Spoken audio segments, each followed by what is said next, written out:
A white passenger disrespected a baby mid-flight, but the father's response before takeoff left the entire cabin in stunned silence.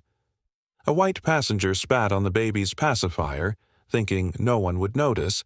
He didn't realize the father was seconds away, ready to deliver a strike that would change everything before takeoff. The moment the spit landed, the cabin's balance of power flipped. Subscribe. If you believe arrogance collapses the instant true authority rises. The pacifier slipped from Laurent's mouth and bounced softly onto the cabin floor. Darian Holt reacted instantly, adjusting his grip on the sleeping infant in his arms. He bent forward in his seat, reaching under the narrow aisle space to retrieve the tiny object. His fingertips brushed against it, then scooped it up, checking it for dust. A quick wipe against the corner of Laurent's soft blanket, and it was clean again. Clean enough, anyway, for a tired father who had already survived one sleepless week. Behind him, a sharp exhale sliced through the cabin noise. "That thing gonna cry the whole flight," came a low mutter, laced with contempt. Darian didn't turn around. He already felt the heat of the man's stare crawling up his neck. He shifted Laurent gently into the crook of his elbow and clipped the pacifier back onto the blanket.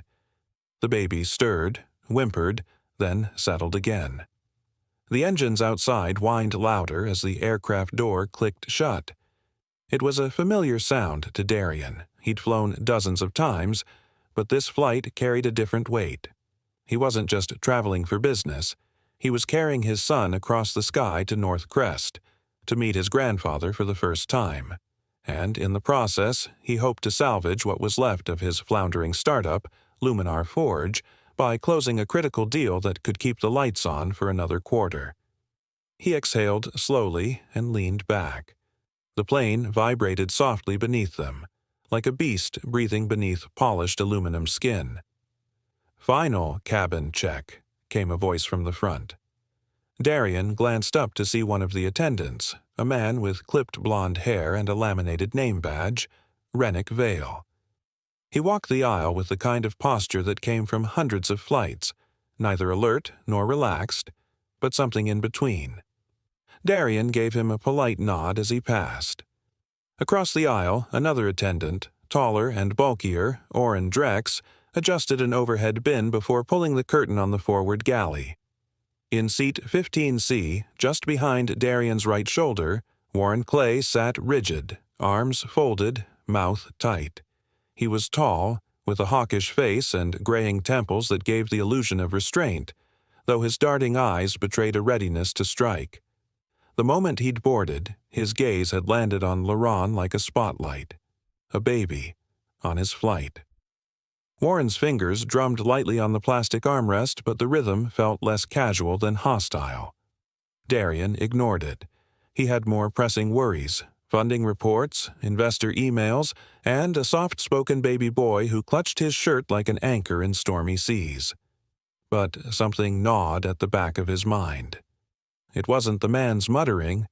It was the way he had stared at the pacifier, as if offended by its color, as if the soft blue silicone represented something personally revolting. Darian didn't know that Warren had been removed from 2 prior flights in the last 6 months, one for screaming at a flight crew over a seating error, and another for aggressively confronting a parent over a crying child. But due to a quiet internal loophole in the Aerisline misconduct system, no record followed him from gate to gate. Now, Warren sat silently behind Darian, his resentment already simmering. "Ladies and gentlemen," Rennick's voice came over the intercom. "Please ensure your seat backs are upright, tray tables are secured, and all carry-ons are properly stowed." The cabin lights dimmed slightly in preparation for the safety demonstration. The passengers settled into that collective hush unique to pre-takeoff, a suspension of movement, of voice, of time. Darian rocked Laurent slowly in his arms, humming a tune too quiet to hear. Behind him, Warren shifted. The man muttered again, softer this time, his breath hot and just audible. "Shouldn't be allowed to bring those on planes." Darian's hands tightened around Laurent's blanket. He said nothing. Silence was easier, faster, safer, but he felt it now. Not just annoyance or discomfort, something darker. A tension creeping across the back of his neck, threading between the rows, coiling tight like wire. He glanced around the cabin. No one else seemed to notice. The flight attendant stepped forward unbothered, beginning the safety demo with a polite smile. To fasten your seatbelt, insert the metal tip into the buckle. Darian tried to focus on the words, but couldn't. He shifted in his seat again, holding LaRon closer, his body instinctively shielding the child. There was no incident yet. No headline, no outburst. But the feeling persisted, like the cabin itself was holding its breath. And from behind him, Warren's gaze never wavered. The cabin felt calm, but the storm was already seated among them. The moment the pacifier hit the cabin floor, Darian Holt instinctively leaned forward to retrieve it, his hand brushing against the cool metal of the seat rail. LaRon let out a soft, confused whimper, his tiny lips searching for the comfort he had momentarily lost. Darian wiped the pacifier quickly with the edge of the clean cloth he always kept clipped to LaRon's blanket, a small ritual he'd repeated dozens of times since his son was born. That was when it happened. A sharp motion from behind. In one vile, deliberate act, Warren Clay leaned over the seat back and spat. The glob landed with a wet sound, squarely on the pacifier in Darian's hand. A second passed, one that felt like an eternity. The world didn't slow down. It stopped. Darian stared at the slimy smear across the soft blue plastic. The pacifier, LaRon's only source of comfort during the chaos of travel, now carried the contamination of malice. His hand froze. His breath caught.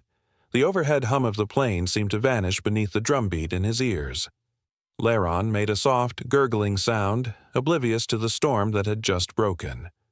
Warren reclined casually, the faintest smirk tugging at the corner of his mouth as he settled back into his seat, arms crossed with smug satisfaction.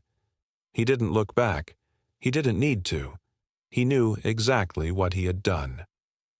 Darian sat upright slowly, placing the soiled pacifier onto the tray table with surgical care, as though touching it any longer would burn him. His fingers trembled despite his training to control such responses. He had faced investor pressure, tech crashes, and even a fire in the server room at Luminar Forge. But this was different. This wasn't professional. It was personal.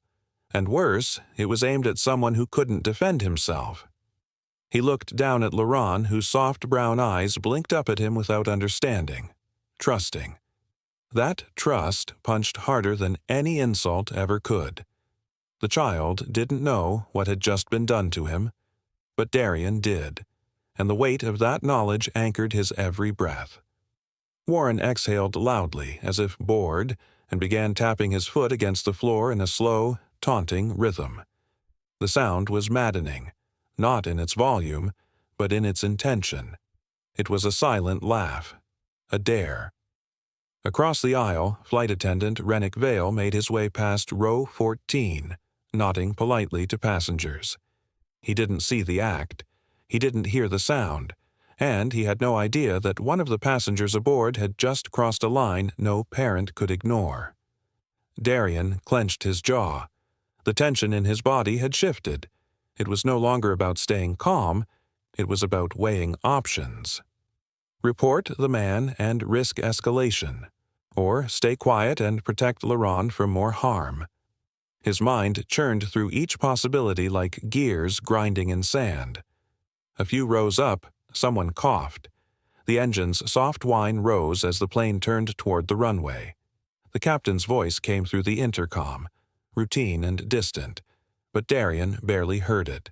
He picked up the pacifier again, stared at it with disgust, and wiped it again and again, though he knew no cloth could erase what had been done. This wasn't about sanitation. It was about violation. A line had been crossed, not physically, morally. Behind him, Warren shifted, brushing his arm against the seat divider with theatrical annoyance. "Should have booked in the cargo hold if you were going to bring livestock," he muttered under his breath. The words were just loud enough for Darien to catch. His grip on the pacifier tightened. He turned slightly, just enough to see Warren's profile in the narrow space between the seats.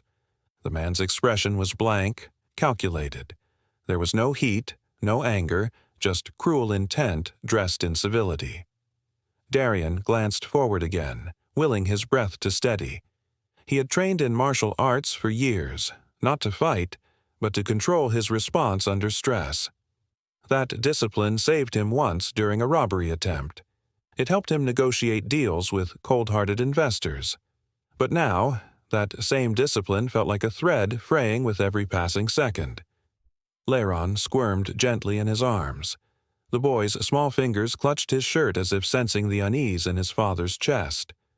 Darien rocked him, whispering softly, "You're okay. I've got you." His voice was calm, but his muscles screamed. A sudden shift in the aircraft signaled their approach to the runway. The cabin lights dimmed slightly. The hush of preparation settled over the passengers, but not inside Darien. He placed the pacifier inside a sealed wipe packet and tucked it into the diaper bag as evidence. A part of him didn't know why. The rest of him did. It was no longer a question of how he felt. It was about what this meant. Warren had targeted his son, not by mistake, not by accident, but with purpose. That made this something else entirely. Not a bad mood, not irritation, but something closer to hatred wrapped in smirks and whispers. Darien raised his hand slightly, trying to catch Rennick's attention as the attendant passed again, but Warren leaned forward, his voice like venom poured into Darien's ear. "You say anything," he whispered, "and I'll say the baby kicked me first." Darien didn't flinch. He didn't turn. But the chill that ran down his spine was unmistakable. Warren had come prepared. Darien had not.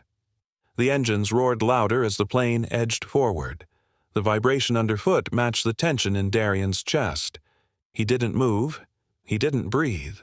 His hand rested protectively over Leron's back, his gaze locked on the seat ahead. In his mind, the choices narrowed. There was no let it go. There was only wait and act. He had never imagined that a routine flight to North Crest would become this. A confrontation not just of flesh, but of principle. And it was no longer just about comfort. It was about safety, dignity. A line had been crossed and he had let it slide once, but not again. The tray table creaked faintly as Warren leaned forward once more, whispering something inaudible but filled with intent. The faint click of his seatbelt echoed like a trigger. Darien stared ahead, heartbeat rising, body still, mind made. He realized that some lines, once crossed, demanded a response. The cabin lights dimmed softly, casting a muted amber hue over the rows of passengers as the plane sat idle on the tarmac. The illuminated seatbelt sign glowed above like a silent warning. Darien Holt shifted slightly in his seat, adjusting the blanket around his infant son, Leron, whose small hands twitched in restless sleep. Darien's eyes flicked toward the aisle, searching for a moment of quiet contact with Rennick Vale, one of the flight attendants. He raised his hand slightly, low, discreet, trying to signal him without drawing attention. But Warren Clay was already watching. Leaning forward just enough for his voice to reach Darien's ear, Warren hissed, "You say anything, and I'll say the baby kicked me first." Darien turned his head slowly, his jaw tightening. The absurdity of the threat only added to its menace. It wasn't meant to make sense. It was meant to confuse, intimidate, and assert dominance. Warren's breath smelled faintly of bitter coffee and something sourer beneath. His smile was quick, sharp, and taunting. Darien froze for half a second, weighing options. Reporting Warren's earlier act, the spit, the assault on his son's pacifier, was the logical move. But logic felt distant here. This wasn't a courtroom. This was a sealed metal tube in the sky, and any confrontation could spiral into something unpredictable. His first duty was to protect Leron, not escalate chaos. Rennick passed by just then, offering a polite nod as he moved toward a minor dispute across the aisle. He didn't see the sharp undercurrent between Darien and Warren. No one did. That was the irony. The flight crew remained preoccupied with routine hiccups while something more dangerous brewed inches from their periphery. Darien tried to soothe Leron, gently rocking the child in his arms, but the baby sensed it, the tension flowing from his father's muscles, the shallow rhythm of his breath. Leron whimpered, shifting restlessly. Warren leaned back now, but not before tapping his tray table in a slow, mocking rhythm. Tap, tap, tap. Darien's eyes narrowed. That rhythm wasn't just idle boredom. It was provocation, calculated, precise, and hollowly triumphant. His thoughts drifted, unbidden, to the martial arts training he'd once taken in college. Years ago, before Leron, before Luminar Forge, before he had responsibilities stacked like sandbags on his shoulders. He had learned control, restraint, and the power of patience. But restraint had its limits. Training taught you to diffuse, but it also taught you how to strike when diffusing failed. The captain's voice came through the intercom. "Ladies and gentlemen, we've just been informed of runway congestion ahead. We'll be held on the ground for a short while before takeoff clearance is given. Thank you for your patience." A low groan passed through the cabin. Passengers sighed, heads dropped, necks rolled in frustration. For Darien, though, the delay didn't feel like an inconvenience. It felt like a trap. A fuse had been lit the moment Warren boarded this plane, and now it had just been extended. The waiting didn't calm the fire. It gave it more time to grow. Warren muttered something under his breath. Darien couldn't catch the words, but the tone was unmistakable. Contempt, seasoned with mockery. He was daring Darien to make a move, daring him to react. Leron stirred again, his face scrunching. Darien reached into his bag to pull out a clean cloth, his hand trembling just slightly as he dabbed sweat from his son's forehead. His mind screamed for control, hold it together, just get to Northcrest. But his instinct, louder now, whispered a different message. Defend. Warren leaned forward again, his voice just low enough not to be heard by anyone else. "You can keep playing the quiet hero," he whispered, "but if that thing makes one more sound, I'll make sure you're off this flight." Darien didn't respond. His lips pressed into a firm line. His eyes stared forward. But inside, something ancient stirred. It wasn't rage, it was clarity. There was no negotiation with someone like Warren, no appeal to reason. He had already spat on a child's pacifier, already desecrated the symbol of a father's comfort for his son. And now he was reaching deeper, clawing at Darien's restraint with every word, every breath. The tray table tapped again. Tap, tap, tap. Leron shifted, letting out a soft squeak as he moved. Warren sighed, exaggerated and loud. "Oh, for heaven's sake," he muttered, drawing the attention of a man across the aisle, who blinked but said nothing. Darien clenched his hand over the baby blanket. The cloth felt thin and delicate between his fingers. The weight of his son grounded him, but also reminded him why he couldn't keep letting this happen. He turned slightly in his seat and locked eyes with Warren. "Don't," he said quietly. Not a shout, not a threat, just a word. Final. Steady. Warren smiled. "You gonna stop me, hero?" Darien didn't answer. He just faced forward again, but his breath was steady now, not from calm, but from decision. Warren sat back, emboldened, mistaking silence for surrender. His fingers tapped once more, taunting, testing, and then he leaned forward one last time, his lips almost grazing Darien's ear. "You're not gonna do a thing." The air in the cabin felt tight, thin, like something vital had been pulled out of it. The baby shifted again. Darien's grip on the pacifier clip remained still, anchored. Outside, the engines idled. Inside, a storm waited. And still, no one, not Rennick, not the passengers, not even Orrin, noticed the way the storm gathered force in silence. He knew that if the crew wouldn't stop Warren, he would have to. Warren's 2 fingers tapped Laron's blanket without warning. It was a brief touch, non-violent, subtle and yet unmistakably invasive, the kind of calculated move that didn't scream aggression but slithered with intent. Darian's entire body stiffened. He snatched the blanket away with a sharp motion, shielding his son with one arm while glaring back at the man behind him. "Keep your hands to yourself," Darian said, his voice low but cold, each word sharpened by restraint. Warren leaned back slowly, his hands raised in mock innocence.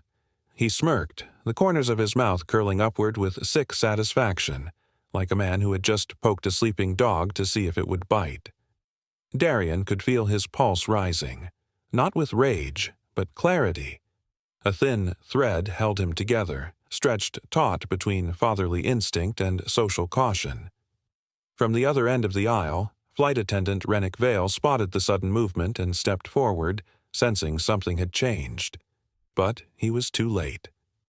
Warren had already spoken again, his voice low and jeering, loud enough for Darian but not for the rest of the cabin. "Wah! Wah!"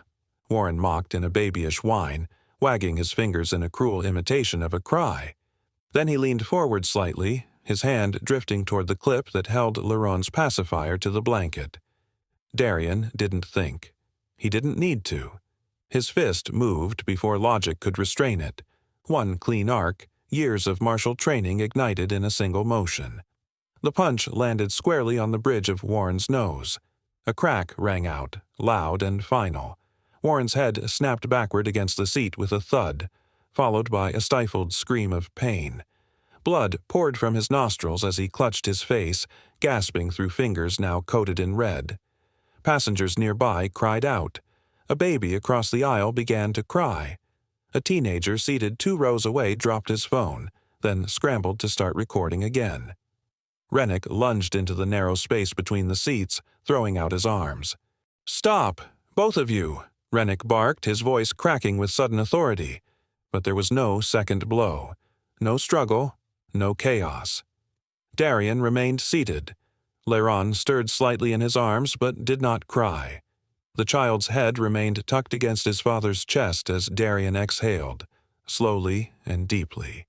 His hand still clenched, the adrenaline already beginning to recede, replaced by something deeper, an eerie calm, the kind that comes not after violence, but after a boundary is finally, undeniably defended. Warren groaned, tilting forward now, blood dripping onto the airline-provided tray table. "He hit me," he gasped. "He attacked me." "He touched my son," Darian said evenly, locking eyes with Rennick. But before anyone could speak again, the teenager from earlier stood up halfway in the aisle. "I got it," he said, lifting his phone. "I recorded him spitting on the baby's pacifier earlier, before the punch." The sentence hung in the air like a thunderclap. Rennick's face twitched. "What?" "I have it right here," the teen said, handing the phone to Orrin Drex, the second flight attendant who had just arrived at the scene. Orrin's eyes widened as he watched the footage. It showed everything. Warren spitting without hesitation, the arc of saliva landing directly on the pacifier, Darian's frozen reaction, and Warren smugly leaning back like nothing had happened. Passengers behind them leaned in to listen, voices whispering with increasing urgency. Some gasped, others exchanged glances of shock or disgust. The narrative was shifting. Tension erupted like wildfire through the rows. "He did that to a baby?" one man muttered. "That's disgusting," another whispered. Warren tried to speak, holding his bloodied nose. "He's lying. He's making it up. That video could be fake." Orrin shook his head, lifting the phone higher. "This is time-stamped. You're on camera." Rennick turned to Darian. "Sir, I need you to remain calm. We're going to handle this, but I have to alert the captain." Darian gave a single nod, still seated, still holding Laron against his chest. He did not apologize. He did not gloat. He simply existed in the silent eye of the storm he had refused to let harm his son. Orrin hurried toward the front of the plane. Rennick stood awkwardly between the rows, clearly caught between protocol and morality. Behind him, more passengers began debating aloud, some defending Darian's response, others warning that things had gotten out of control. Warren was still moaning, trying to clean his face with tissues a passenger handed him. But the blood kept coming, and so did the truth. From the cockpit, a chime rang out over the intercom. The plane had not taken off, and now it wouldn't, at least not until instructions came from the ground. The captain's voice, tense and clipped, informed passengers that there would be a delay due to a security-related incident on board. The engines quieted. The cabin lights dimmed again. Every eye was on Darian now. Some were fearful. Some were grateful. Some simply didn't know what to believe.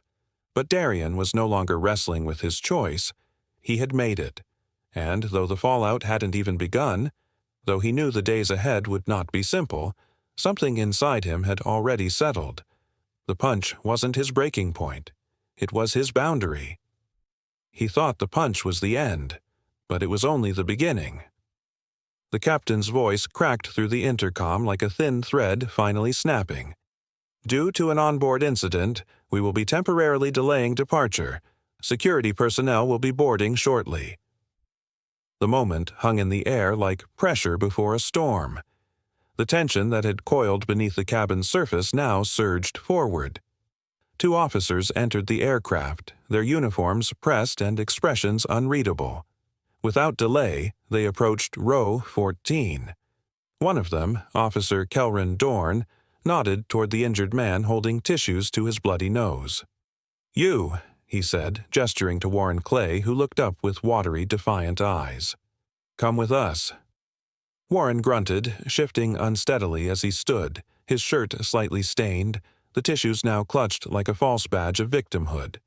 He glanced once toward Darian, then spat a wet syllable under his breath. "Savage." The word didn't land. Darian remained silent, seated with Laron nestled against his chest. The baby stirred slightly but did not cry.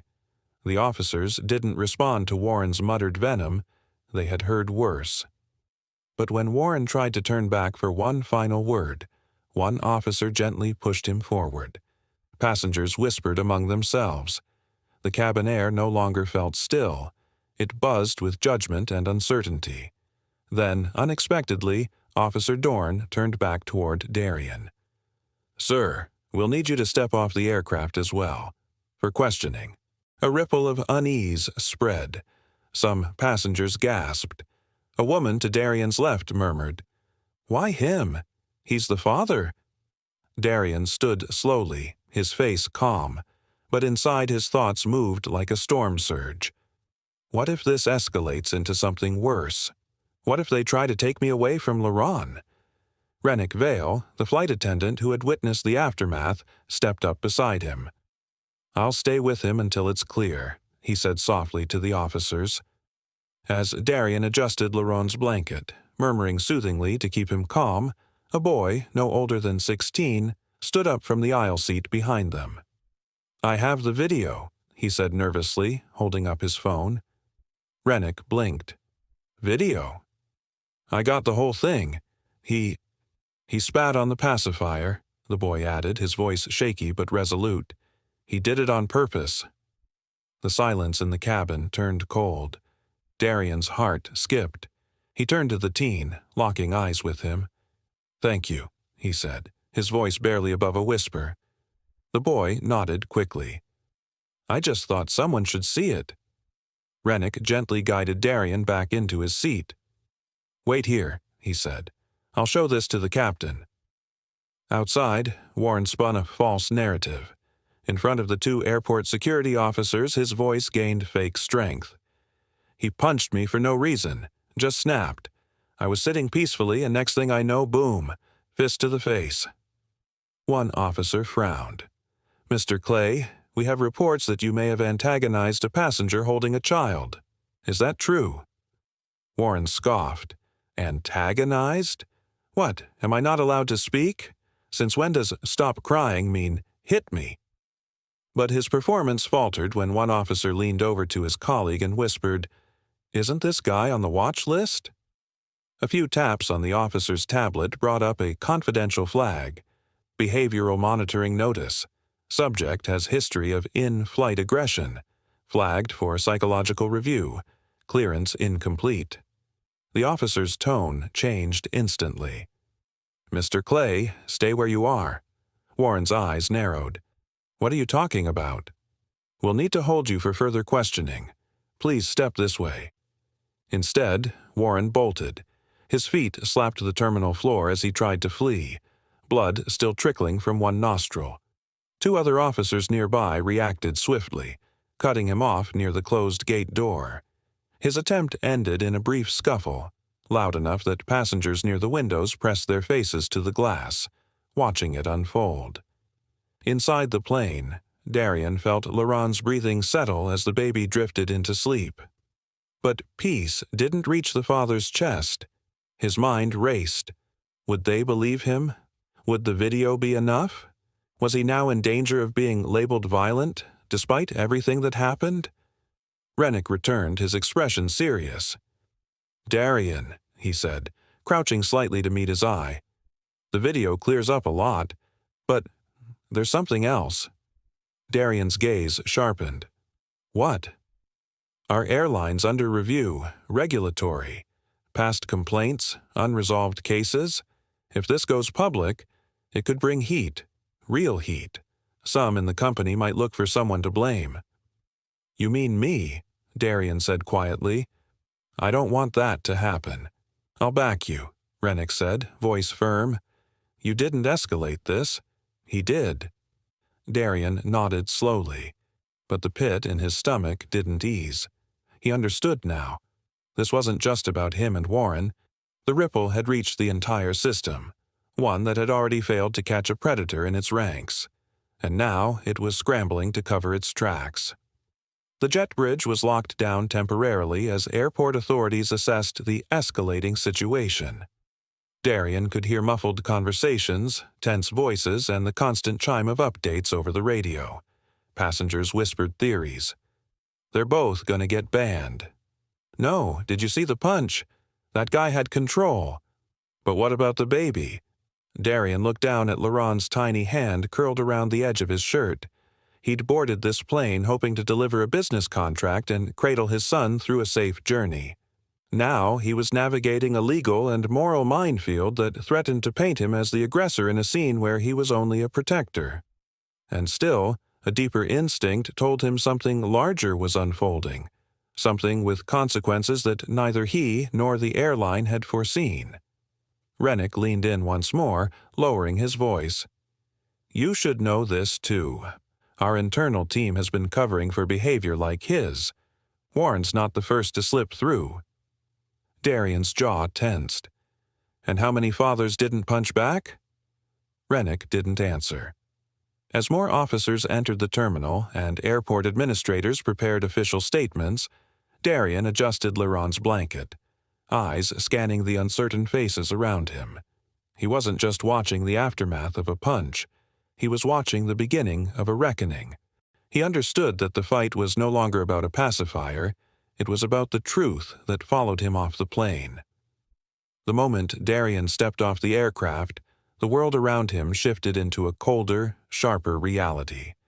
The jet bridge air hit his face like a sudden draft, carrying with it the faint echo of passengers whispering behind him, whispers that stretched out like thin shadows trailing his steps.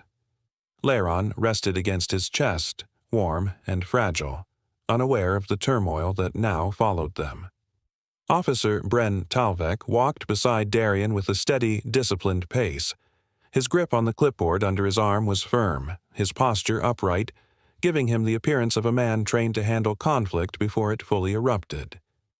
"This way, Mr. Holt," Bren said quietly, his voice calm but leaving no room for hesitation. Darian nodded, swallowing the tension building in his throat. Every step felt heavier, as though each footfall carried the weight of defending his son. The private interview room waited at the end of a narrow hallway. Its door was slightly ajar, a pale light spilling into the corridor. Inside, investigator Joran Vale sat alone at a metal table, a tablet in his hands, his eyes narrowed in focused concentration.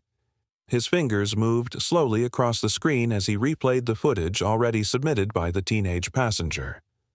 The soft glow reflected off his glasses, giving his expression a quiet intensity. "Please take a seat," Joran said without looking up, though his tone held respect. Darian lowered himself into the chair, adjusting Laron gently so the baby rested against his chest. The silence felt tight, filled with unspoken questions and the muffled sounds of airport security activity beyond the walls. Joran finally lifted his gaze. "I need you to walk me through everything from the moment you boarded. Detail matters here." His voice was professional, but there was a hint of reassurance in the way he leaned forward, elbows on the table, ready to listen. Darian took a slow breath. He began recounting the events: boarding, Warren's muttering, the rising hostility. His voice stayed steady until he reached the moment Warren spat on the pacifier. His hands tightened around Laron's blanket, the memory flashing vivid and raw across his face. "He spat on something my son needed," Darian said quietly, the words trembling beneath the surface of controlled emotion. "That changed everything." Joran nodded, his brow furrowing as he typed notes. The dramatic irony loomed thick. The investigator already knew Warren's story had shifted multiple times, but Darian did not. The tablet pinged with a silent notification, but Joran ignored it for the moment, keeping his focus on Darian. Meanwhile, in another room down the hall, Warren's voice rose sharply, muffled through the walls like distant thunder. Officers exchanged glances each time his tone changed, as if charting the instability in his explanations. Darian couldn't hear the exact words, but the sudden bursts of noise made his pulse jump. He clutched Laron closer, his mind replaying every threat Warren had whispered on the plane. Just then, the door opened briefly. An airport medic stepped in and handed Joran a medical slip. "Broken cleanly in one strike," the medic reported. "Controlled hit, not reckless." He gave Darian a brief, assessing nod before exiting. The statement lingered like a subtle shift in the air, another indication that Darian's actions were measured, not impulsive. Bren Talvek, who had remained near the door, exchanged a look with one of the investigators. Darian caught it, quick, almost coded, and unease crept through him. It hinted at something deeper in Warren's past, something they had not yet revealed. "I'll confer with the behavioral monitoring team," Joran said suddenly as he rose from his chair. His movements were smooth but urgent, as though new information demanded immediate attention. "Stay here. We're getting closer to clarity." When the door closed behind him, the room fell into a heavy stillness. Darian sat alone with Laron's soft breathing anchoring him to the moment. He ran a hand over the child's back, letting the familiar warmth steady him. A shadow moved outside the door, two passengers speaking to an officer. Their voices were low but tense. "I saw the whole thing," one insisted. "No, he provoked it," the other argued. Conflicting accounts drifted in, blending into a murmur of uncertainty.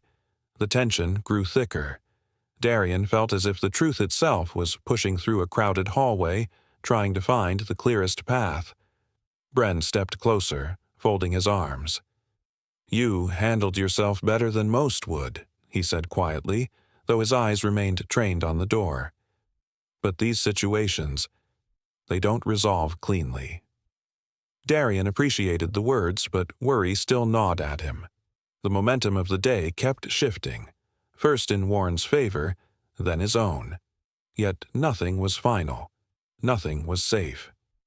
He closed his eyes briefly, grounding himself in the rise and fall of his son's breathing.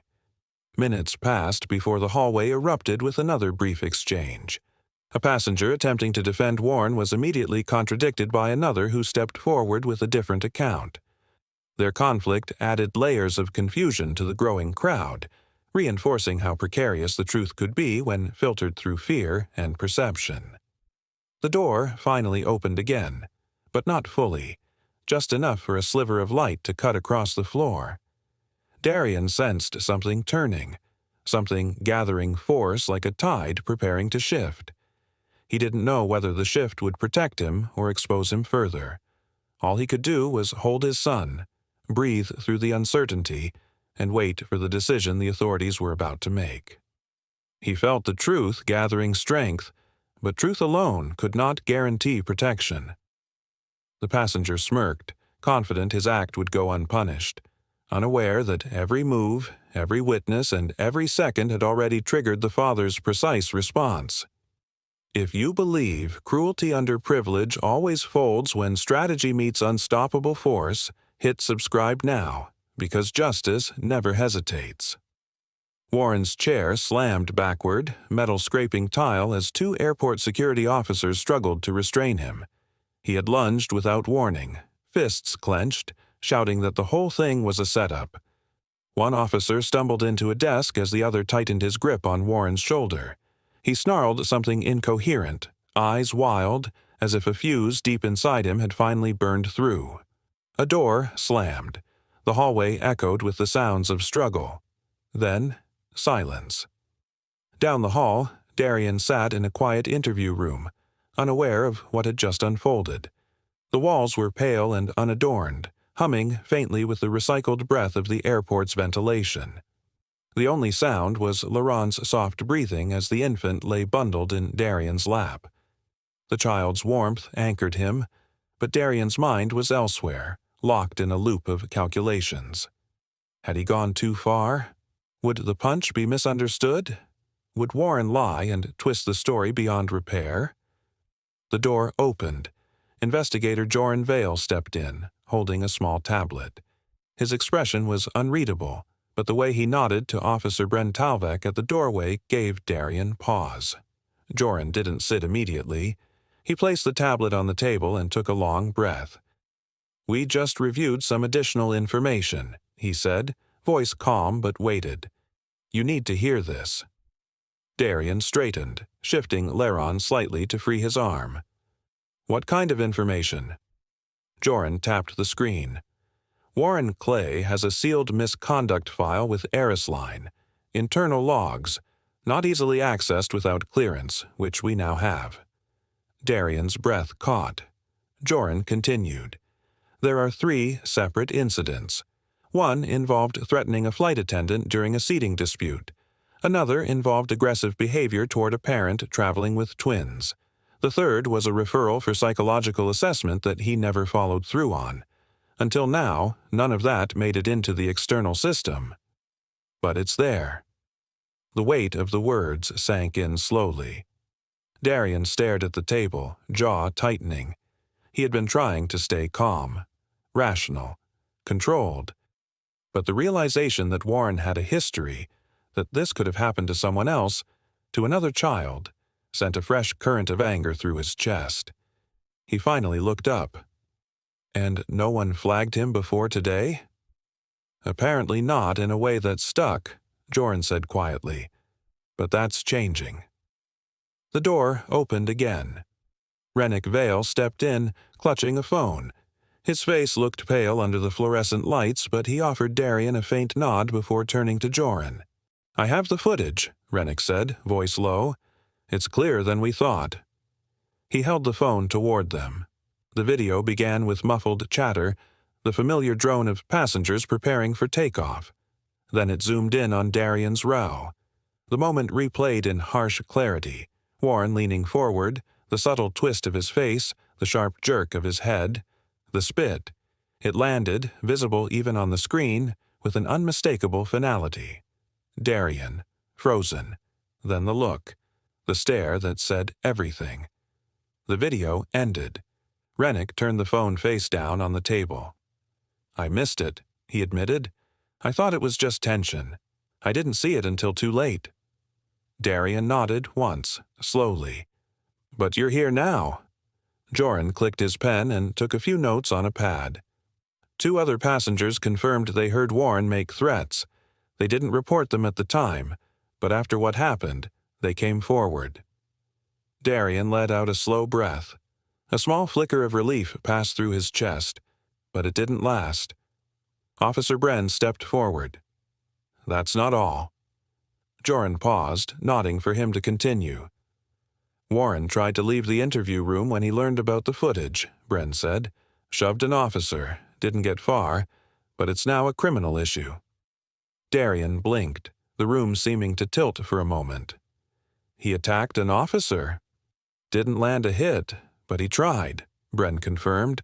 "We're adding that to the report." Another beat passed. Joran picked up the tablet again, scrolling. "And there's one more detail we've just confirmed. Security footage from the terminal shows Warren following you through the boarding area." Darian sat forward. "What?"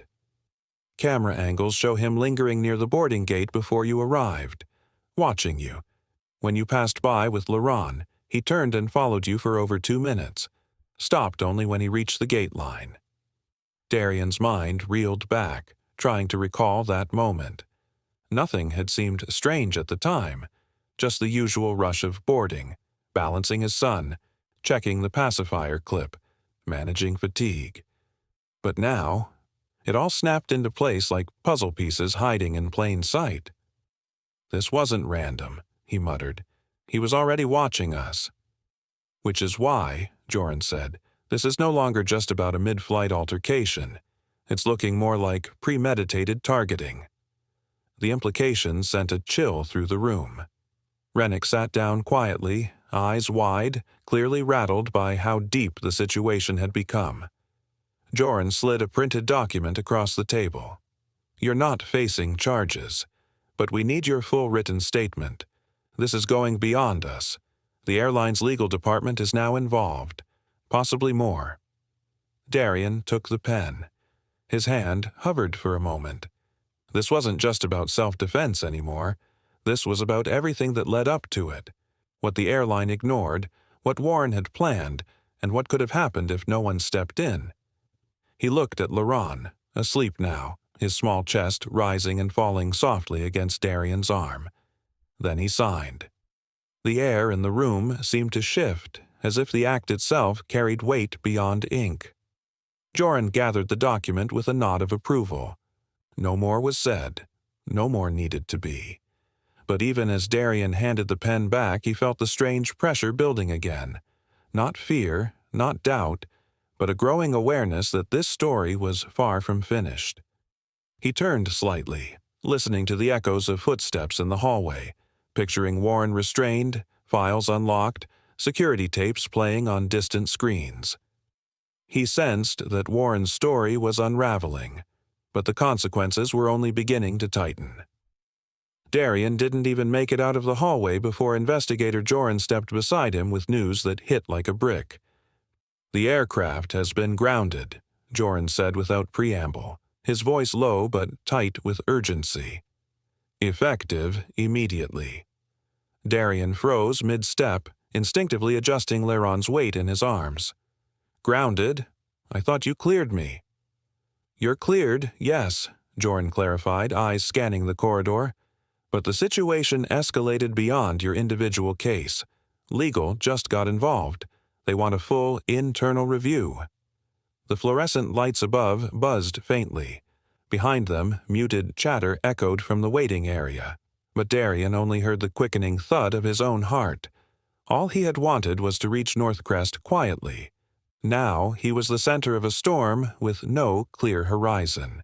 Rennick Vale caught up, his uniform rumpled and his eyes tired. "Darian," he began, glancing around nervously before lowering his voice. "Headquarters is nervous, real nervous. They've had complaints stacking up, some similar to what happened today, and they think this is the one that's going to blow it all open." Darian looked between the two men. "I'm not here to blow anything open. I just want my son safe." Rennick nodded, guilt flickering across his face. "I know, but you need to be aware. This is no longer just about what Warren did to the pacifier. They're scared this'll hit the media. You're part of something bigger now, whether you like it or not." Before Darian could respond, Joran gestured toward a glass-paneled door at the far end of the corridor. "We need you in the administrative briefing room, now." They entered a conference room filled with tightly coiled tension. A large table dominated the space, surrounded by security officers, two men in suits bearing airline insignias, and a composed man seated at the far end, Draven Keller. His suit was impeccable, his hair slicked back, and his expression unreadable. A small brass nameplate in front of him simply read, "Compliance Officer." Darian took the seat they offered him. Leron shifted slightly, stirring but not waking. Joran leaned down and whispered, "That's Draven Keller. He oversees airline compliance with tribunal standards. Don't let the calm face fool you." The room dimmed slightly as Draven tapped a button, projecting the now familiar passenger video onto a screen. The group watched in silence as the clip replayed, Warren spitting on the pacifier in deliberate, slow-motion cruelty. Draven paused the footage at the precise moment the saliva struck. "This," he said, his voice level but sharp as a blade, "is not a minor provocation. This is a deliberate contamination act involving a child's comfort object."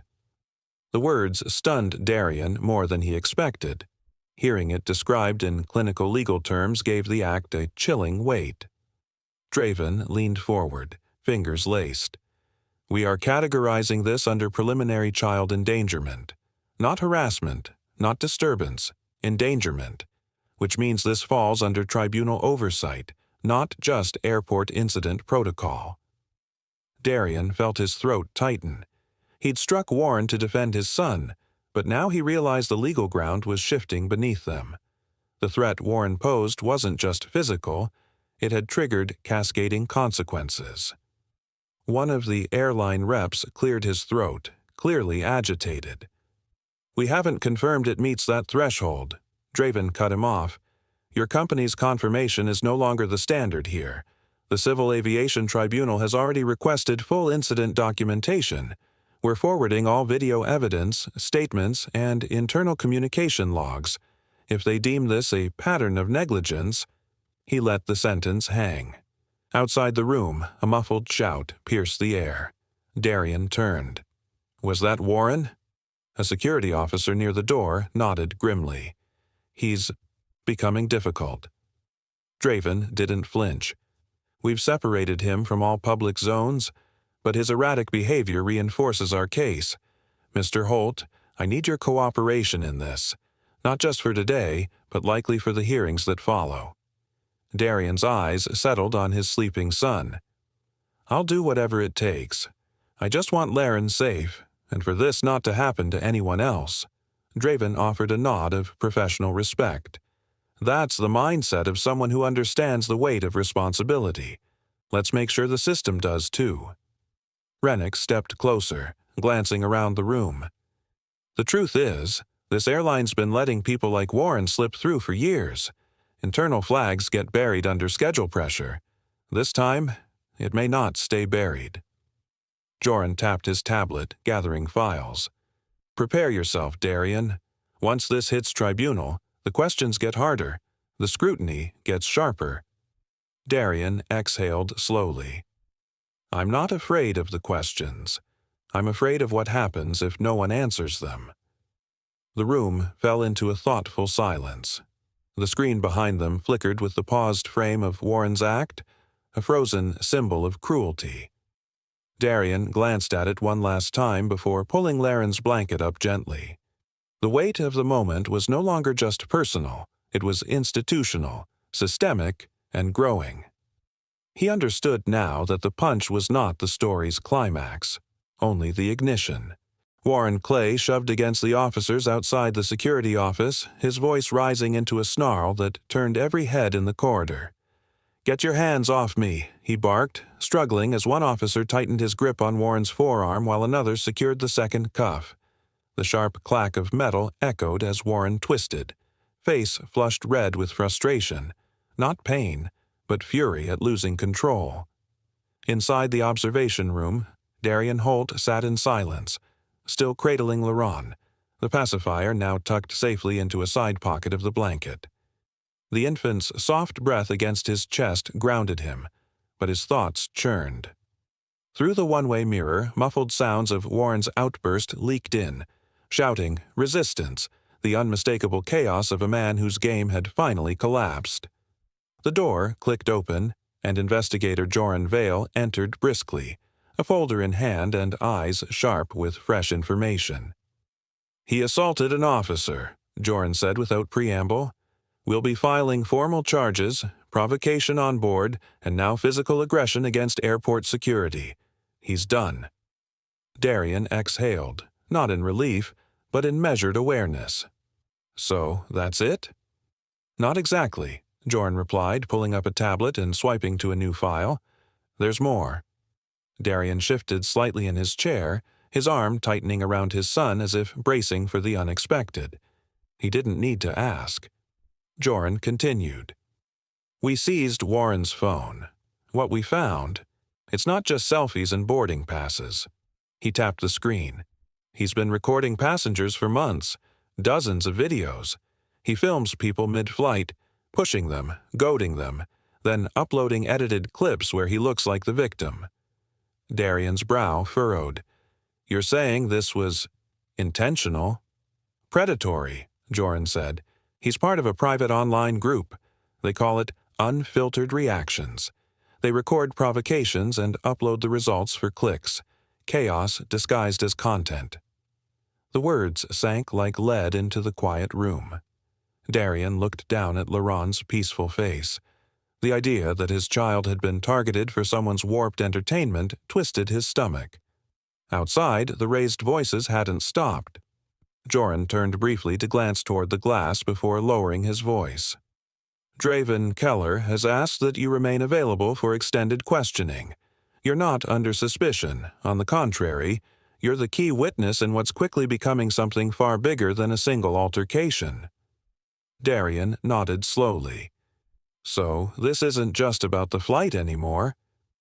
"It hasn't been for a while," Joran said. "We just didn't realize how far it went." In the far corner of the hall, airline representatives had gathered. Suits too stiff for comfort whispered urgently among themselves, their expressions pale and brittle. They weren't watching Warren, they were watching the fallout. Darian noticed it too. The anxiety, the calculation. It wasn't concern for justice. It was panic over what might be unearthed next. Just then, a familiar voice pulled him from his thoughts. "Darian."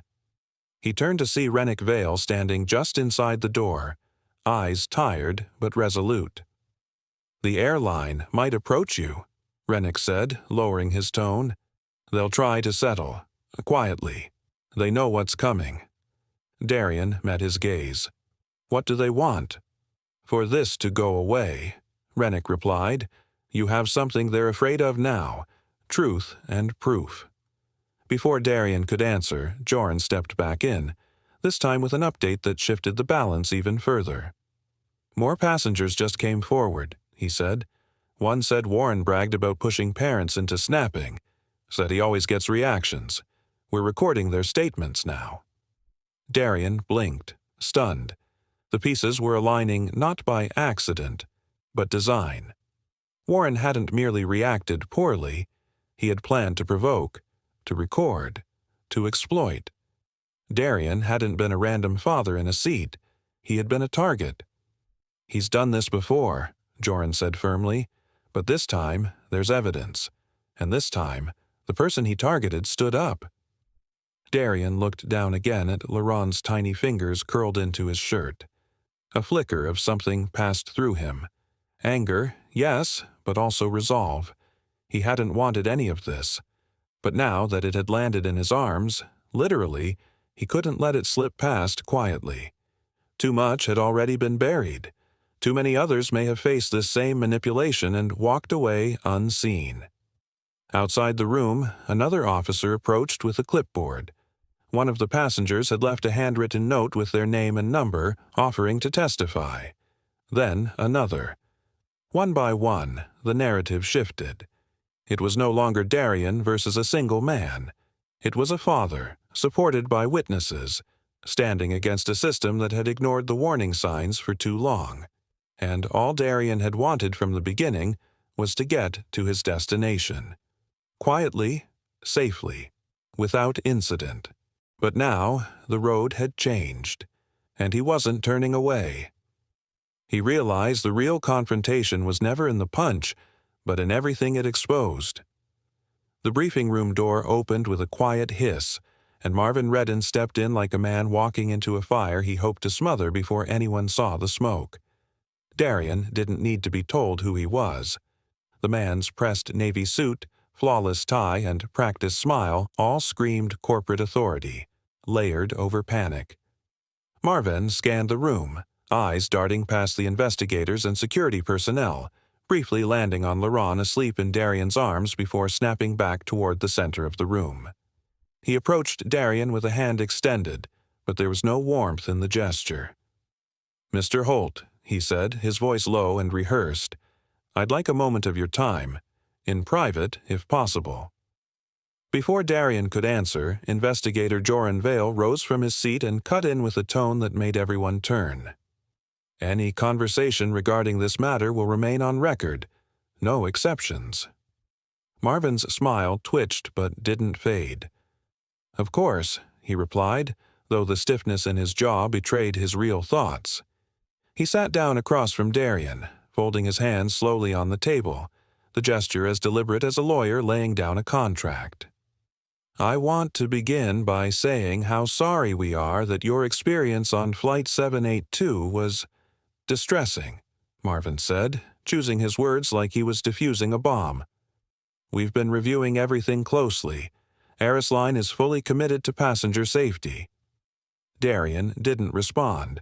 He kept his eyes on Marvin but adjusted Laurent's blanket gently, not out of distraction, but to ground himself.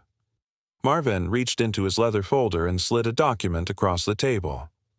"This is a resolution form," he said. "It states that Aerisline acknowledges the event but also affirms that all reasonable protocols were followed. It allows us to move forward amicably." Joran leaned forward. "This isn't a legal resolution. It's a liability waiver dressed in polite language." Darien looked down at the paper but didn't touch it. The weight of the moment crystallized. This wasn't about safety. It was about control. "No," Darien said quietly. Marvin blinked. "I'm sorry?" "I'm not signing anything that says what happened was acceptable," Darien replied, voice firm now. "Especially not something that lets your airline rewrite the truth." Behind him, Rennick Vale gave the smallest nod, almost imperceptible, but it meant everything. Marvin sat straighter, as if preparing to challenge the refusal, but he was interrupted before he could pivot. Draven Keller, who had remained mostly silent, stepped forward. His voice, though calm, carried the power of something final.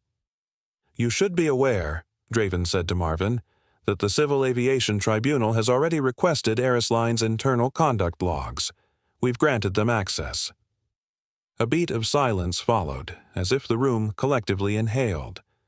Marvin's expression cracked for the first time.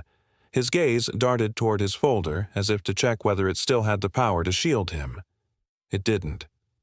Joran stood. "We've already begun reviewing several of those entries. It seems this isn't the first complaint involving passenger Warren Clay." Marvin opened his mouth to protest, but Joran raised a hand. "Let's not pretend," he said flatly. "You dismissed them to keep your flights on schedule." The atmosphere turned. It no longer felt like a negotiation. It felt like an interrogation. Darien watched Marvin squirm, his polished image breaking under the pressure. The same airline that had tried to silence him was now the one being pulled into the light. "You knew he had a history," Joran continued. "You knew, and you let him board." Marvin's composure collapsed by inches. He didn't deny it. He couldn't. He simply lowered his eyes. Draven moved beside Darien. "You're not just a father anymore," he said softly. "You're a witness, and that matters." Darien looked down at his son, still asleep, breathing gently, unaware of how many systems were now shifting because of what happened to him. Marvin cleared his throat. "If you reconsider, Mr. Holt, I won't," Darian said firmly. Not now. Not ever. Behind him, Rennick placed a copy of his own crew report on the table, sliding it beside the untouched resolution form. The contrast was sharp. One paper tried to bury the truth. The other helped reveal it. For a long moment, no one spoke. The corporate facade had cracked wide open, and Darian sat at the center, not just a passenger anymore, not just a father, but the man who had forced the silence to break. He stood slowly, not to leave, but to show he wouldn't be bowed. He cradled Laren closer and glanced once more at the man who'd tried to erase the story before it was told. He saw clearly that the push for silence was the airline's last attempt to bury the consequences. The news landed with the weight of a gavel. Inside the quiet security office, investigator Joran Vale's phone lit up with a sharp buzz. He answered with a clipped, "Vale speaking." But as the voice on the other end identified itself, his posture shifted upright. The North Crest Aviation Oversight Council had been alerted. They were demanding a preliminary report within hours, and their tone made it clear. This wasn't a courtesy call. It was a summons. Their reputation for strict enforcement preceded them, and now they were watching. Joran hung up and turned to Officer Bren Talvek with a look that barely masked urgency. "It's worse than we thought," he said quietly.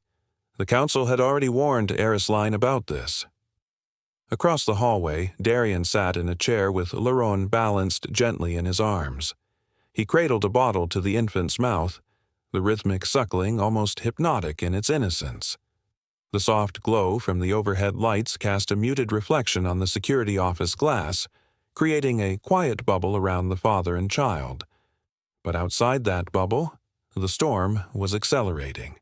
In another room, investigators combed through Warren's file, an unfolding map of ignored red flags. Meanwhile, passengers from the grounded flight had begun uploading first-hand accounts to social media. One video showed Darian's restraint. Another zoomed in on Warren's nosebleed, not from a random fight, but what many now dubbed a justified punch. The tone of the internet shifted rapidly in Darian's favor. One passenger even uploaded screenshots showing Warren boasting online weeks earlier. Nothing like triggering entitled parents before takeoff. The investigation was outpacing the airline's ability to contain it.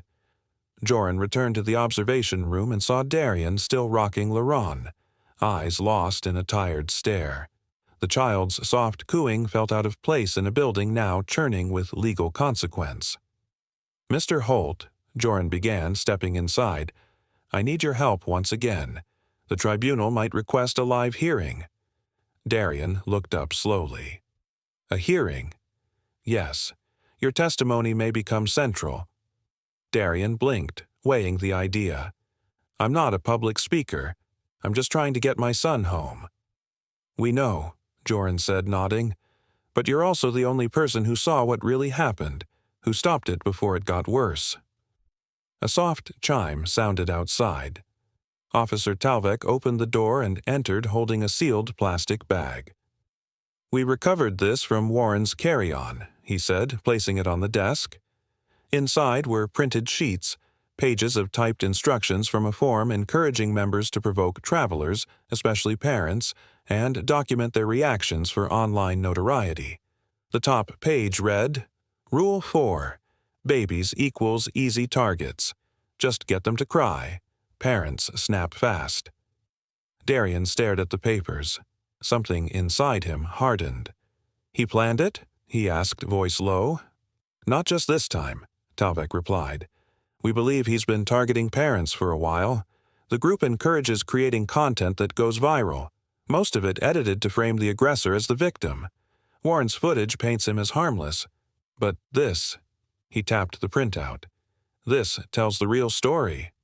Joran leaned forward. "We'd like your permission to include your full statement and the video of the Pacifier incident in our report to the Oversight Council." Darian looked down at Laron.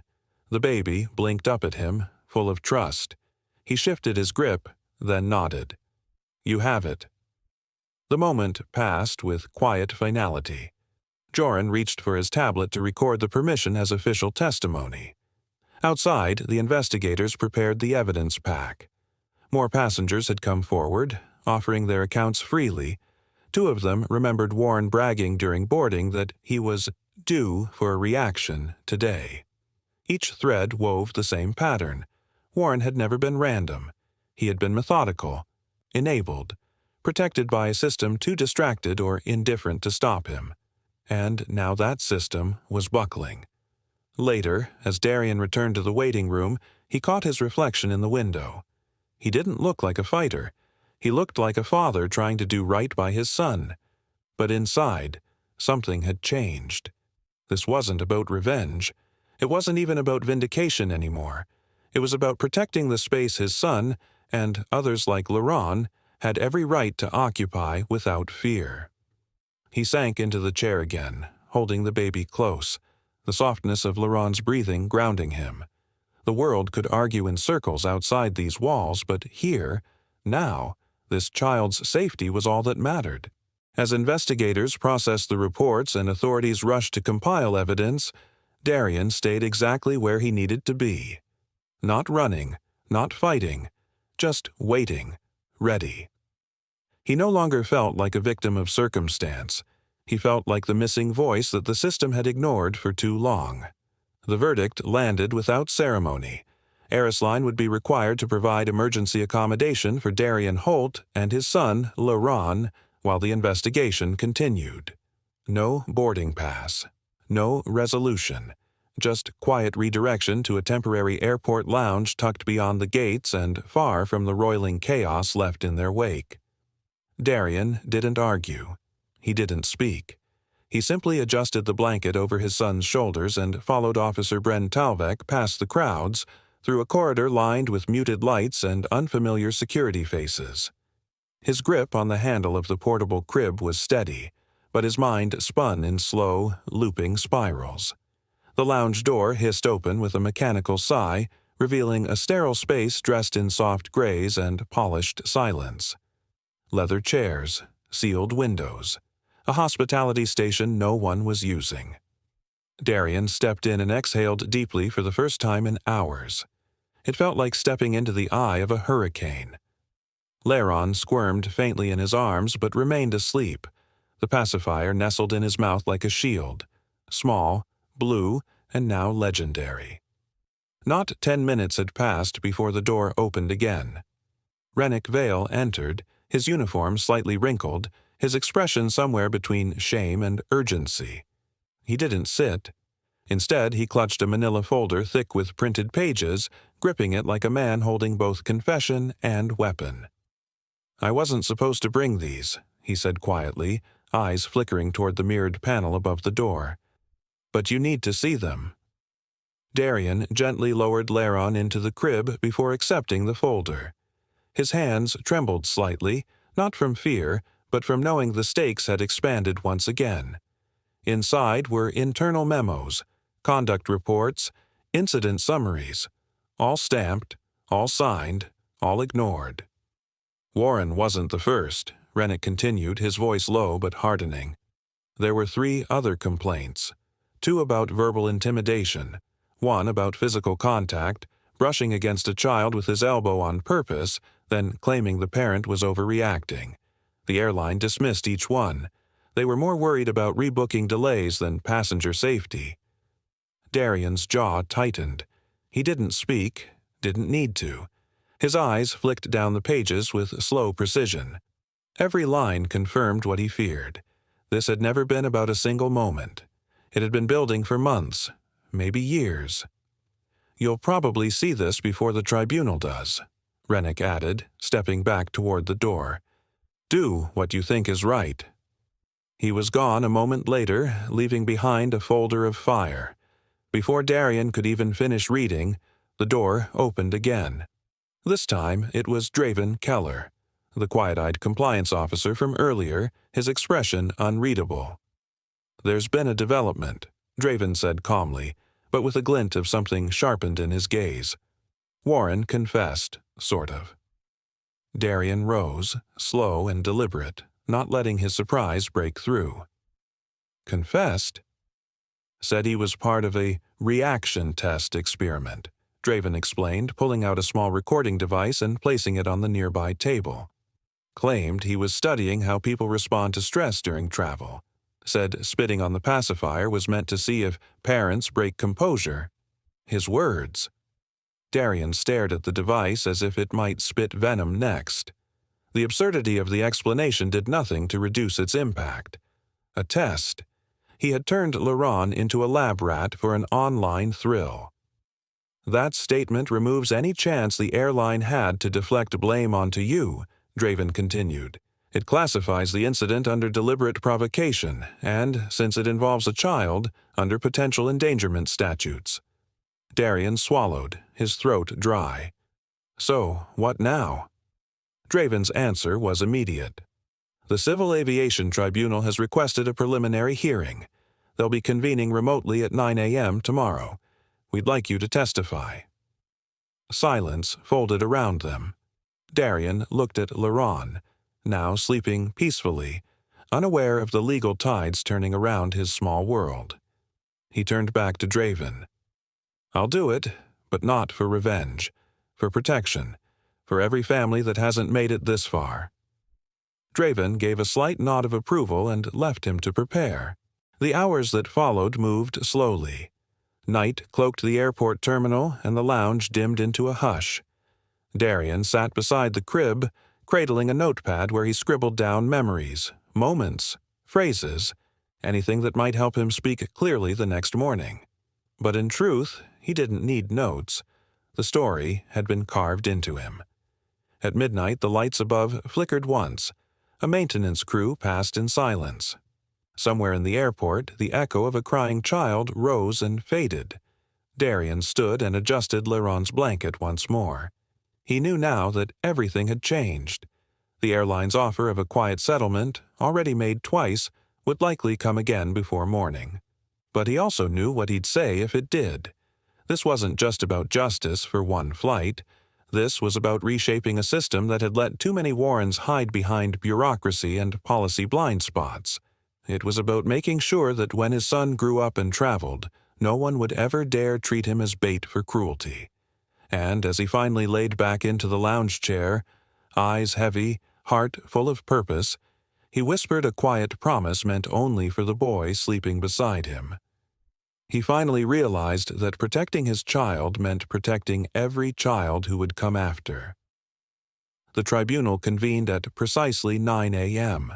The sterile lounge transformed into a quiet courtroom lit only by the soft glow of a wall-mounted monitor. Darian sat with Laron in his arms, facing the screen where 3 officials appeared one by one, each framed by flags, digital nameplates, and the grim stillness that came with responsibility. A ceiling vent hummed low overhead, the only sound before Darian was called to speak. He rose slowly, adjusting Laron against his chest. The infant's head rested just below his chin, and Darian instinctively placed a steadying hand over the boy's back. A microphone had been clipped to the table, and when he leaned in, his voice, though calm, carried the weight of everything that had passed. "My name is Darian Holt," he began. "I was seated in row 14C on Aerisline Flight 782 with my infant son, Laron, when the incident occurred." He spoke without notes. Each word was measured, neither theatrical nor restrained. The tribunal didn't need dramatics. They needed truth. And Darian gave it plainly. He recounted the moment the pacifier dropped, the way Warren had leaned forward and spat, the disbelief, the silence, the sting. He detailed the warning Warren whispered afterward, the physical boundary he crossed when he touched the blanket, and the final moment, the punch that cracked cartilage and silence in equal measure. One official, Chairman Velrin, interrupted only once. "And you are absolutely certain the passenger in question spat deliberately?" Darian didn't hesitate. "Yes, sir, and there is video evidence from another passenger that captured it." Behind him, Investigator Joran nodded slowly and gestured toward the second monitor, where Rennick Vale was already queued up as the next witness. Darian sat down, exhaling with restraint. Lerone stirred lightly but remained asleep, unaware that his father's words were shifting the balance of power in the room. Rennick's testimony followed, his tone regretful but clear. He admitted that at first he thought the tension was just another passenger annoyed by baby's presence, but he also admitted that he ignored signs he shouldn't have. "I didn't act when I should have, and that's on me," he said, his voice low. Then came the moment the tribunal hadn't expected. Draven Keller stood beside the monitor and displayed a compiled report. It included screenshots, redacted logs, and internal documents. Among them was the misconduct database from Erisline, unlocked. Darian recognized the file names. They were the same documents Rennick had shown him in the lounge the night before. Draven's voice was cool, unflinching. "The airline has, over the past 12 months, logged at least 7 similar complaints involving this same passenger, Warren Clay. Each case was closed without disciplinary action. In some instances, records were manually de-escalated by mid-tier managers to preserve on-time flight metrics." A hush settled in the room. He continued. "Additionally, Mr. Clay's recovered mobile device contained over 24 videos documenting intentional provocations of passengers, specifically parents traveling with infants or young children. These were uploaded in fragments to private forums. The objective appeared to be orchestrating outbursts for online engagement." Darian felt his jaw tighten. So it hadn't been personal, but it had always been deliberate. The tribunal moved swiftly. Chairman Velran spoke into his mic, tone clipped with urgency.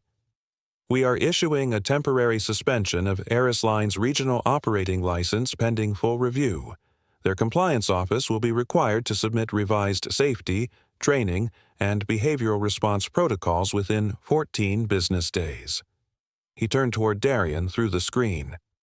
"Mr. Holt," the chairman said, "your composure under provocation and your decision to speak with transparency have made this review possible. While the system failed to protect your child, your response may help prevent similar failures in the future." Darian felt a strange quiet settle inside him. Not relief, not vindication, just a stillness, as if something vast had finally come to rest. Then came the last surprise. The panel's secretary, a composed man named Revan Maller, looked up from his tablet. "Mr. Holt, the Passenger Safety Advisory Board has an open civilian seat for the coming term. Your name was submitted by Officer Keller this morning. We'd like to formally offer you that position." Darian blinked. "I'm honored, but I'm not an expert in aviation." "You don't need to be," Revan replied. "You've lived what we study. That matters." He looked down at Laron, who opened his eyes at that moment and blinked up at the ceiling lights with soft curiosity. For a beat, Darian said nothing, but then he nodded slowly, understanding what was being asked of him, not just to speak up, but to shape what came next. "I accept," he said. The tribunal adjourned. Screens went dark. Officers exited the lounge. Draven approached to shake Darian's hand, but it was Laron who gripped his father's thumb, as if already sensing the path ahead would be different because of what had just happened. 2 days later, Darian boarded a new flight. The crew greeted him warmly. Passengers who recognized him offered quiet nods. No one questioned the pacifier. No one sighed at the sight of a baby.